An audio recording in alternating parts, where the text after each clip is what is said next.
ఇది mail maker pakodi అండి. Plate వచ్చి 40 రూపీస్ అండి. అందాజతో ఇచ్చుకోవాలి మనము, ఫీజులు లెక్క ఉండదు. ఓకే.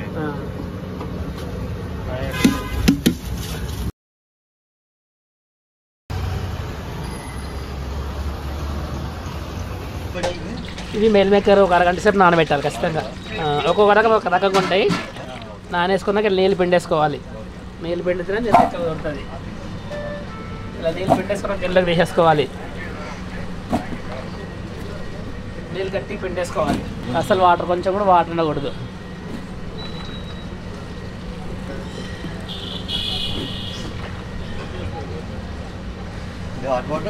కూల్ వాటరే, హాట్ వాటర్ వేయకూడదు. హాట్ వాటర్ వేస్తే నీకు మెయిల్ మేకర్ సెట్ కాదు.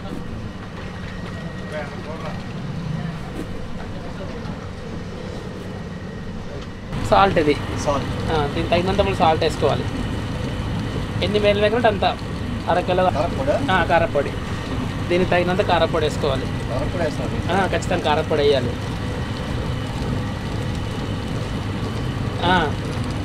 ధనియా పౌడర్, ఇది చికెన్ మసాలా, ఇది మన తగినంత. మన అల్లం పేస్ట్ ఒకసారి కలిపేసుకోవాలన్నా.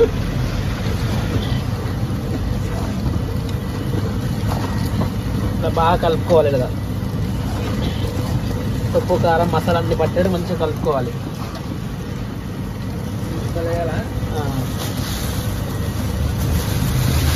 కొన్ని మిరపకాయ ముక్కలు, మిర్చి అనుకోండి, మిర్చి కొన్ని వేసుకో.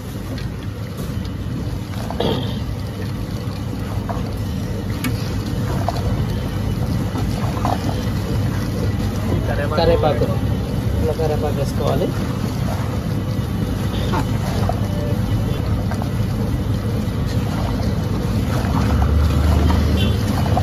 శనగపిండి అభిషేక్ చిన్న వాయేస్తే తల్లి వేసుకొని వెళ్ళిపోతాం. ఇలా తగినందుకు శనగపిండి వేసుకోవాలి. కావాలి కదా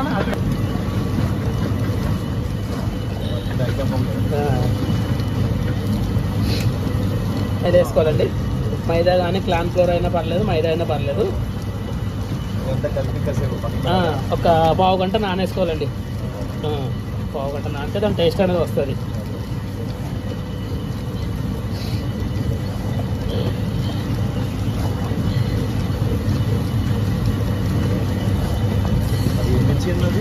పచ్చిమిర్చి కానీ మనం బజ్జీ ముక్కలు వేస్ట్ కావద్దని చెప్పేసి ఆ బజ్జీ ముక్కలు వేసుకుంటాము. పచ్చిమిర్చి వేసుకోవచ్చు. దీంట్లో అన్నీ కలిపేసుకోవాలి.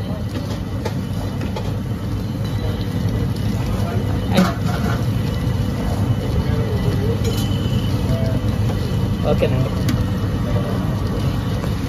అక్కడ మనకి చిన్న చిన్న ఆయిల్ ఎంత అవసరం అంత కడాయిలో పడ్డట్టుగా వేసుకోవాలండి. ఇలా ఆయిల్ వేసుకోవాలి.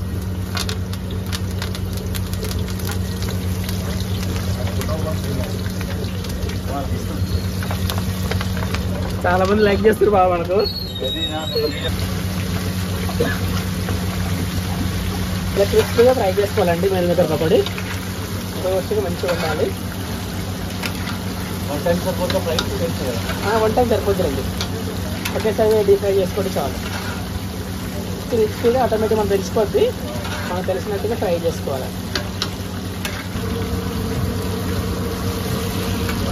చేసే విధానం బట్టి ఉంటుందండి. అది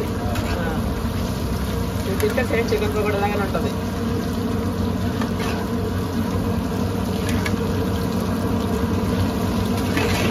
క్రిస్పీగా ఐదులో తినంతా కరెక్ట్గా ఇట్లా నొప్పి చేసుకుంటే తెలిసిపోద్ది.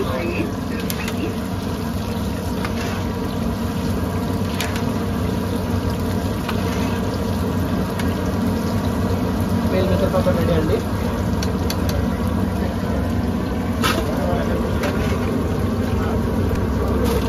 ఇది మెయిల్ మేకర్ పకోడీ అండి. ప్లేట్ వచ్చి 40 రూపీస్ అండి. అందాజతో ఇచ్చుకోవాలి మనము, ఫీజులు లెక్క ఉండదు. ఓకే.